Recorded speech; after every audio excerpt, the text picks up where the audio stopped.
ನಮಸ್ಕಾರ. ಬಡಕಿಲಾ ಪ್ರದೀಪ್ ಯೂಟ್ಯೂಬ್ ಚಾನಲ್ನ ಆಹಾರದಲ್ಲೇ ಆರೋಗ್ಯ ಸರಣಿಗೆ ನಿಮ್ಮೆಲ್ಲರಿಗೂ ಕೂಡ ಸ್ವಾಗತ. ಇವತ್ತಿನ ಸಂಚಿಕೆಯನ್ನು ಶುರು ಮಾಡೋದಕ್ಕೆ ನಾವಂತೂ ರೆಡಿ ಇದ್ದೀವಿ. ನಮ್ಮ ಜೊತೆ ಡಾಕ್ಟರ್ ಸುವರ್ಣಿನಿ ಕೊಣಲೆ ಅವರು ಯಾವತ್ತಿನ ಥರ ಇವತ್ತು ಕೂಡ ರೆಡಿ ಇದ್ದಾರೆ. ಅವ್ರನ್ನ ಕಾರ್ಯಕ್ರಮಕ್ಕೆ ಸ್ವಾಗತ ಮಾಡೋಣ. ನಮಸ್ಕಾರ. ನಮಸ್ಕಾರ. Thank you.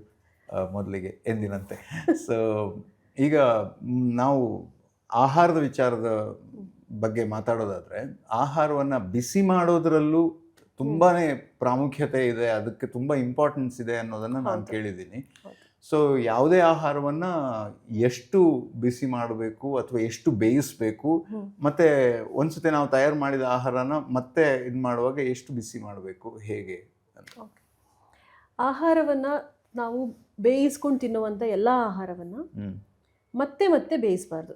ಅಂದರೆ ಒಂದ್ಸಲ ಬೇಯಿಸಿರ್ತೀವಿ, ಇವಾಗ ಅನ್ನ ಮಾಡಿರ್ತೀವಿ, ಆದ್ರೆ ಅದನ್ನ ಮತ್ತೆ ಕುದಿಸ್ಬಾರ್ದು, ಮತ್ತೆ ಬೆಂಕಿ ಮೇಲೆ ಇಡಬಾರ್ದು.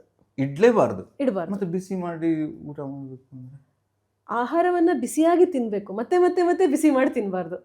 ಬಿಸಿಯಾಗಿ ತಿನ್ಬೇಕು ಅನ್ನೋದು ಹೌದು, ಮತ್ತೆ ಬಿಸಿ ಮಾಡಿ ತಿನ್ಬಾರ್ದು, ತಪ್ಪು. ಬಿಸಿಯನ್ನ ಊಟ ಮಾಡ್ಬೇಕು. ಈಗ ಅನ್ನ ಮಾಡಿ ಅದು ಬಿಸಿ ಇರುತ್ತೆ, ಅದು ಬಿಸಿ ಆರೋ ಮುಂಚೆ ತಿಂದ್ರೆ ಅದು ಒಳ್ಳೇದು. ನಾನು ಇವತ್ತು ಉಳಿಸಿ ಮತ್ತೆ ಬಿಸಿ ಮಾಡೋದಲ್ಲ. ಒಂದು ಏನು ಅಂದರೆ, ಅನ್ನ, ಹಾಲು, ಈ ಥರ ಯಾವುದೇ ಪದಾರ್ಥಗಳನ್ನ ಮತ್ತೆ ಮತ್ತೆ ಮತ್ತೆ ಬಿಸಿ ಮಾಡೋದ್ರಿಂದ ಅದರಲ್ಲಿರುವಂಥ ಪೋಷಕಾಂಶಗಳು ಹಾಳಾಗ್ತಾ ಹೋಗುತ್ತೆ. ಸೊ ಇಷ್ಟು ನಾವು ತಿಂತೀವಿ, ಹೊಟ್ಟೆಗೆ ಹೋಗುತ್ತೆ, ಬಟ್ ಪೋಷಕಾಂಶ ಎಷ್ಟು ಸಿಗುತ್ತೆ? ಈಗ ಪ್ರೋಟೀನನ್ನು ಮತ್ತೆ ಮತ್ತೆ ಹೆಚ್ಚು ಬಿಸಿ ಮಾಡೋದಷ್ಟು ಡಿನೇಚರ್ ಆಗುತ್ತೆ, ಅದರ ಸ್ಟ್ರಕ್ಚರ್ ಹಾಳಾಗ್ತಾ ಹೋಗುತ್ತೆ. ಹೌದು. ಆಹಾರ ಯಾವಾಗ ಹಾಗಾಗುತ್ತೋ ಅದರ ಪೋಷಕಾಂಶ ನಮಗೆ ಸರಿಯಾದ ರೂಪದಲ್ಲಿ ಸಿಗಲ್ಲ. ಆಗ ದೇಹದೊಳಗಡೆ ಹೋಗಿ ಟಾಕ್ಸಿನ್ಸ್ ಪ್ರೊಡ್ಯೂಸ್ ಆಗುತ್ತೆ. ಜೀರ್ಣ ಸರಿಯಾಗಿ ಆಗದೆ ಇದ್ದಾಗ ಬಾಡಿ ಒಳಗಡೆ ದೇಹದಲ್ಲಿ ಟಾಕ್ಸಿನ್ಸ್ ಪ್ರೊಡ್ಯೂಸ್ ಆಗುತ್ತೆ. ಟಾಕ್ಸಿನ್ಸ್ ಅಕ್ಯುಮುಲೇಟ್ ಆಗ್ತಾ ಹೋಗುತ್ತೆ. ಒಂದು ದಿನದಲ್ಲಿ ಏನು ಪರಿಣಾಮ ಆಗೋದಿಲ್ಲ, ಗೊತ್ತಾಗೋದಿಲ್ಲ.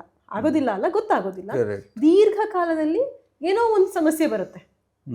ಅದು ಏನು ಅಂತ ಗೊತ್ತಾಗಲ್ಲ, ಇವಾಗ ಗೊತ್ತಾಗಲ್ಲ, ಆದಾಗ ಯಾಕಾಯ್ತು ಅಂತ ಗೊತ್ತಾಗಲ್ಲ. ಮೂಲ ಕಾರಣ ಕೆಲವೊಂದು ಐ ಥಿಂಕ್ ಹಾಗಿದ್ರೆ ಈ ಆರೋಗ್ಯದ ತೊಂದರೆಗೆ ಕಾರಣ ಗೊತ್ತಾಗದೇ ಇರೋದಕ್ಕೆ ಇದೇ ಕಾರಣ. ಹೌದು.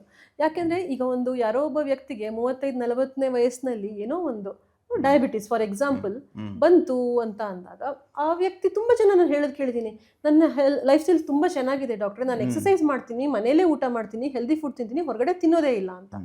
ಹೊರಗಡೆ ತಿನ್ನೋದಿಲ್ಲ, ಮನೇಲಿ ಏನ್ ತಿಂತಾ ಇದ್ದೀರಾ? ರೀಹೀಟ್ ಮಾಡಿ ತಿನ್ನುವಂತ ಪ್ರಾಕ್ಟೀಸ್ ತುಂಬಾ ಇದೆ.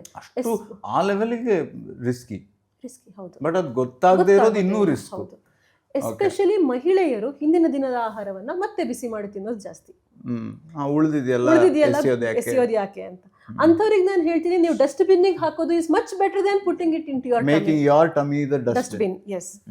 ಸೊ ಒಂದು ರೀಹೀಟ್ ಮಾಡಲೇಬಾರ್ದು.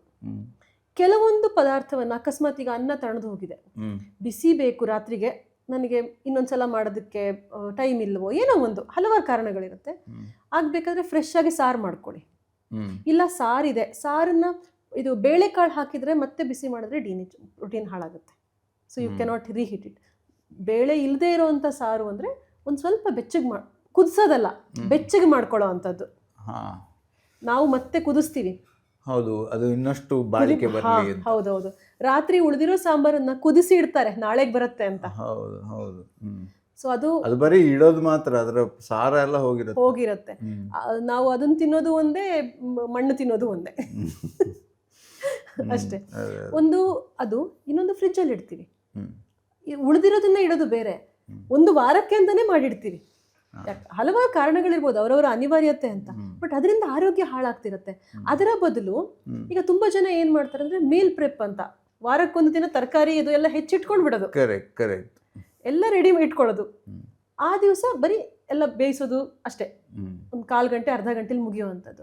ಅಟ್ಲೀಸ್ಟ್ ಆ ಥರ ಮಾಡ್ಬೋದು. ಅಡಿಗೆನೇ ಮಾಡಿ ಇಡೋ ಬದಲು ಏನೇನು ಬೇಕೋ ಎಲ್ಲ ರೆಡಿ ಮಾಡಿ ಪ್ಯಾಕಿಗೆ ಹಾಕಿ, ಈಗ ನಾಳೆ ಈ ಸಾಂಬಾರು ಅಂದರೆ ಅದಕ್ಕೆ ಬೇಕಾದ ತರಕಾರಿನೆಲ್ಲ ಒಂದು ಇದರಲ್ಲಿ ಡಬ್ಬದಲ್ಲಿ ಹಾಕಿ ಫ್ರಿಜ್ಜಲ್ಲಿ ಇಟ್ಬಿಡೋದು, ಫ್ರೀಸರಲ್ಲಿ. That is much better than this. ಮತ್ತು ಅದಲ್ಲದೆ ಇವಾಗ ನೀವು ಒಂದು ಕಡೆ ಫುಡ್ ರಿಲೇಟೆಡನ್ನು ಎಷ್ಟು ಬೇಯಿಸಬೇಕು, ಅಥವಾ ಈ ಕಾಳುಗಳನ್ನು ಬೇಯಿಸೋದು ಹೇಗೆ, ಅಥವಾ ಈ ಹಾಲು ಇತ್ಯಾದಿಯನ್ನ, ಅಥವಾ ತುಪ್ಪ ಒಮ್ಮೆ ಇದು ಮಾಡಿದ ತುಪ್ಪನ ಮತ್ತೆ ಬಿಸಿ ಮಾಡಬಾರ್ದು ಅಂತ ಹೇಳ್ತಾರೆ. ಸೊ ಇದ್ರ ಬಗ್ಗೆ ಸೊ ಒಂದು ತುಪ್ಪದ ಒಂದು ಉದಾಹರಣೆ ತಗೊಂಡ್ರೆ, ಕಾಯಿಸಿ ಬೆಣ್ಣೆ ಕಾಯಿಸಿ ತುಪ್ಪ ಮಾಡಿರ್ತೀವಿ, ಮತ್ತೆ ಅದು ಗಟ್ಟಿ ಆಗತ್ತೆ. ನಾವು ಹಾಕೋಬೇಕು ಅಂದ್ರೆ ಅದನ್ನ ಸ್ವಲ್ಪ ಲಿಕ್ವಿಫೈ ಮಾಡ್ಕೋಬೇಕಾಗತ್ತೆ. ಆಗ ಸಾಧಾರಣ ಈ ಡಬಲ್ ಬಾಯ್ಲಿಂಗ್ ಮೆಥಡ್ ಅಂತ ಹೇಳ್ತೀವಿ.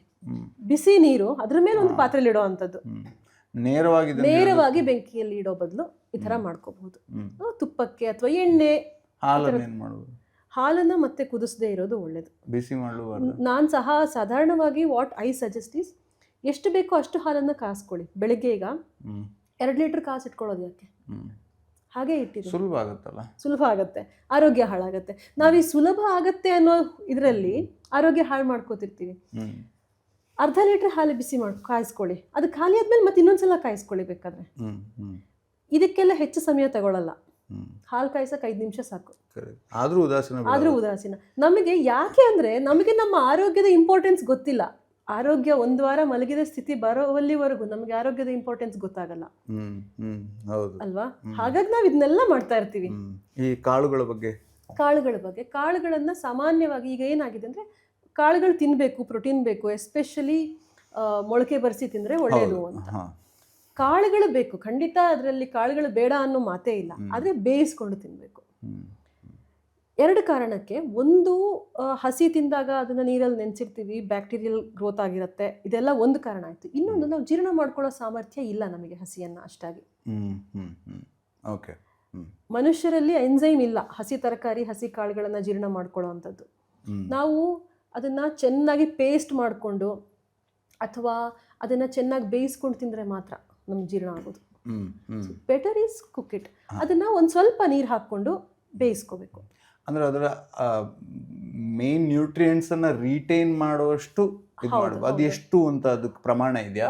ಈಗ ನಾವು ತುಂಬಾ ನೀರಲ್ಲಿ ಪಾತ್ರೆಯಲ್ಲಿ ಬೇಯಿಸೋದಾದ್ರೆ ಒಂದು ಸ್ವಲ್ಪ ನೀರು ಹಾಕಿ ಬೇಯಿಸೋವಂಥದ್ದು. ನಾವು ಈಗ ಬೇಯಿಸ್ತಾ ಹೋದ್ರೆ ಅಂದ್ರೆ 1-2-3 ಸಲ ಮಾಡಿದಾಗ ನಿಮಗೆ ಗೊತ್ತಾಗತ್ತೆ, ಕಾಳು ಮುಟ್ಟಿದಾಗ ಒತ್ತಿದಾಗ ಅದು ಬೆಂದಿರ್ಬೇಕು, ಸ್ವಲ್ಪ ಮೆತ್ತಗಾಗಿ ಪಚಕ್ ಅಂತ ಆಗತ್ತೆ.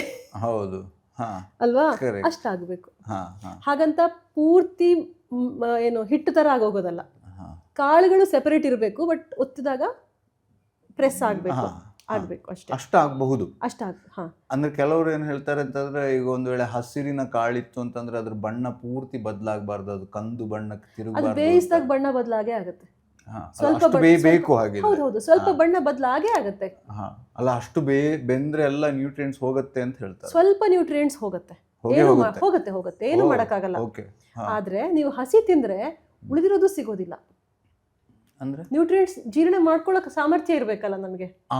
ಅದಕ್ಕೋಸ್ಕರ ಈ ಕಾಳುಗಳು ಜಾಸ್ತಿ ನಾವು ಹಸಿಯಾಗಿ ತಿಂದ್ರೆ ಅಜೀರ್ಣ ಆಗುತ್ತೆ. ಯಾಕಂದ್ರೆ ಜಠರಾಗ್ನಿ, ನಮ್ಮ ಹೊಟ್ಟೆಯಲ್ಲಿರುವಂತಹ ಎನರ್ಜಿ ಸಾಕಾಗಲ್ಲ. ಬೇರೆ ಈಗ ಹಸುನೋ ಮತ್ತೊಂದು ತಿನ್ನತ್ತೆ, ಅವುಗಳಿಗೆ ಎನ್ಸೈಮ್ಸ್ ಇದೆ ಅದರ ಬಾಡಿಯಲ್ಲಿ, ನಮ್ಮ ಬಾಡಿಯಲ್ಲಿ ಇಲ್ಲ. ಇನ್ನೊಂದು, ಅದನ್ನ ಚೆನ್ನಾಗಿ ಜಗದು ತಿನ್ಬೇಕು. That is very important. ಅಷ್ಟೊತ್ತಿಗೆ ಇಲ್ಲಿ ನೋವಾಗಕ್ಕೆ ಸ್ಟಾರ್ಟ್ ಆಗುತ್ತೆ. ಹಾಗಾಗಿ ಆದಷ್ಟು ಸ್ವಲ್ಪ ಬೇಯಿಸೋದೇ ಸೇಫ್ ಎಲ್ಲ ರೀತಿಯಿಂದ. ಮತ್ತೆ ತರಕಾರಿಗಳು ಬೇಯೋದ್ರ ಬಗ್ಗೆ? ತರಕಾರಿಗಳು ಅಷ್ಟೇ, ಸ್ಟೀಮಲ್ಲಿ ಬೇಯಿಸಬಹುದು. ಅಥವಾ ಈಗ ಕುಕ್ಕರಲ್ಲಿ ಬೇಯಿಸ್ತೀನಿ ಅಂದ್ರೆ ಯಾವುದೇ ತರಕಾರಿ, ಹೆಚ್ಚಿನ ತರಕಾರಿಗಳು 1 ವಿಸಿಲಲ್ಲಿ ಬೇಯುತ್ತೆ ಕುಕ್ಕರಲ್ಲಿ, 1 ಅಥವಾ ಮ್ಯಾಕ್ಸಿಮಮ್ 2 ವಿಸಿಲ್. ಕೆಲವೊಂದು ಈಗ ಹೀರೆಕಾಯಿ, ಸೌತೆಕಾಯಿ ಇದೆಲ್ಲ 1 ವಿಸಿಲಲ್ಲಿ ಬೇಯುತ್ತೆ, ಅಥವಾ ಹಾಗೆ ಪಾತ್ರೆಯಲ್ಲಿ ಇಟ್ಟರು 5 ನಿಮಿಷದಲ್ಲಿ ಬೆಂದು ಬಿಡುತ್ತೆ ಸ್ವಲ್ಪ ನೀರು ಹಾಕಿ. ಅದಕ್ಕಿಂತ ಜಾಸ್ತಿ ಬೇಯಿಸಿದ್ರೆ ಒಳ್ಳೇದಲ್ಲ, ಹೋಗ್ಬಿಡುತ್ತೆ. ಹೌದು, ಅಷ್ಟೇ. ಸೊಪ್ಪುಗಳು ಅಷ್ಟೇ, ಒಂದು ಸ್ವಲ್ಪ ಕುಕ್ಕರಲ್ಲಿ ಬೇಯಿಸ್ತೀರಾ ಅಂದರೆ 1 ವಿಸಿಲು, ಪಾತ್ರೆಯಲ್ಲಿ ಬೇಯಿಸ್ತೀರ ಅಂದ್ರೆ ಒಂದು 5-10 ನಿಮಿಷದಲ್ಲಿ ಬೆಂದು ಬಿಡುತ್ತೆ, ಅಷ್ಟೇ ಸಾಕು. ಮತ್ತು ಯಾವುದೇ ತರಕಾರಿಯನ್ನ ನೀವು ನೀರಲ್ಲಿ ಬೇಯಿಸಿ ಅಥವಾ ಸ್ಟೀಮಲ್ಲಿ ಬೇಯಿಸಿದ್ರೆ ಒಳ್ಳೆಯದು. ಎಣ್ಣೆಯಲ್ಲಿ ಬೇಯಿಸಿದ್ರೆ ರುಚಿ ಹೆಚ್ಚು. ಪಲ್ಯ ಮಾಡುವಾಗ ಎಣ್ಣೆ ಹಾಕಿ ಬರೀ ಎಣ್ಣೆಯಲ್ಲಿ ಬೇಯಿಸಿದ್ರೆ ರುಚಿ ಹೆಚ್ಚು, ಬಟ್ ಜೀರ್ಣಕ್ಕೆ ಸ್ವಲ್ಪ ನಿಧಾನ ಕಷ್ಟ ಆಗುತ್ತೆ. ಸೊ ಯಾರಿಗೆ ಜೀರ್ಣಶಕ್ತಿ ಕಡಿಮೆ ಇದೆಯೋ ಅವರು ನೀರಲ್ಲಿ ಬೇಯಿಸ್ಕೊಂಡೇ ತಿನ್ನೋದು ಒಳ್ಳೆಯದು. ಅನಾರೋಗ್ಯ ಯಾರಿಗಿದೆ, ಯಾವುದೇ ರೀತಿಯ ಅನಾರೋಗ್ಯ, ನೀರಲ್ಲಿ ಬೇಯಿಸ್ಕೊಂಡೇ ತಿನ್ಬೇಕು. ಇಲ್ಲ ಇನ್ನು ಜೀರ್ಣಶಕ್ತಿ ತುಂಬಾ ಚೆನ್ನಾಗಿದೆ, ಏನು ಸಮಸ್ಯೆ ಇಲ್ಲ, ನಂಗೆ ಒಳ್ಳೆ ಆನ್ ಮಾಡೋದಕ್ಕೆ ಇಷ್ಟ ಇಲ್ಲ, ಮೈಕ್ರೋವೇವ್ ಅಲ್ಲಿ ಮಾಡ್ತೀನಿ ಅಂದ್ರೆ ಮಾಡ್ಕೊಳ್ಬಹುದು.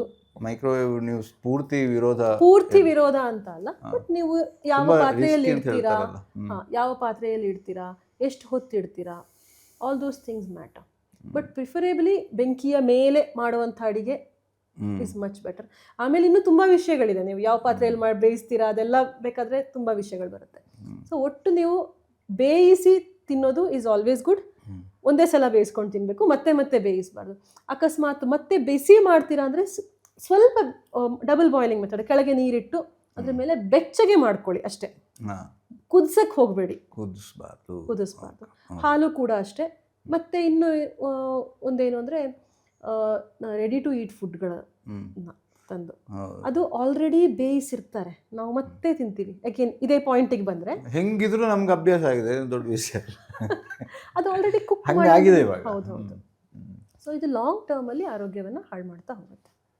ಓಕೆ, ಸೊ ಒಟ್ಟಾರೆಯಾಗಿ ನಾವು ಯಾವುದೇ ಆಹಾರವನ್ನು ಕೂಡ ನಾವು ಎಷ್ಟು ಬೇಯಿಸ್ತೀವಿ ಅನ್ನೋದು ಮುಖ್ಯ, ಮತ್ತು ಆದಷ್ಟು ಅದನ್ನು ರೀಹೀಟ್ ಮಾಡದೇನೆ ಅದನ್ನು ಸೇವಿಸೋದು ತುಂಬ ಮುಖ್ಯ ಅನ್ನೋದು ನಾವು ಇಲ್ಲಿ ತಗೊಂಡಿರುವಂತಹ ಟೇಕ್ ಅವೇ.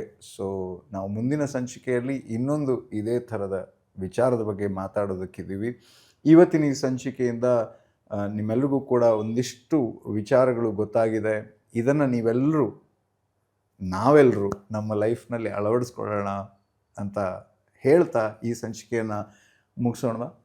ನಿಮ್ಮ ಅನುಮತಿ ಇದ್ದರೆ ನಮ್ಮ ಈ ಸಂಚಿಕೆಯನ್ನು ಇಲ್ಲಿಗೆ ಮುಕ್ತಾಯಗೊಳಿಸ್ತೀವಿ. ಮುಂದಿನ ಸಂಚಿಕೆಯಲ್ಲಿ ಸಿಗೋಣ. ಬೆಳಕಿಲ ಪ್ರದೀಪ್ ಯೂಟ್ಯೂಬ್ ಚಾನಲ್ನ ಸಬ್ಸ್ಕ್ರೈಬ್ ಮಾಡಿ. ಮುಂದಿನ ಸಂಚಿಕೆಯಲ್ಲಿ ಮತ್ತೆ ಸಿಗೋಣ. ನಮಸ್ಕಾರ.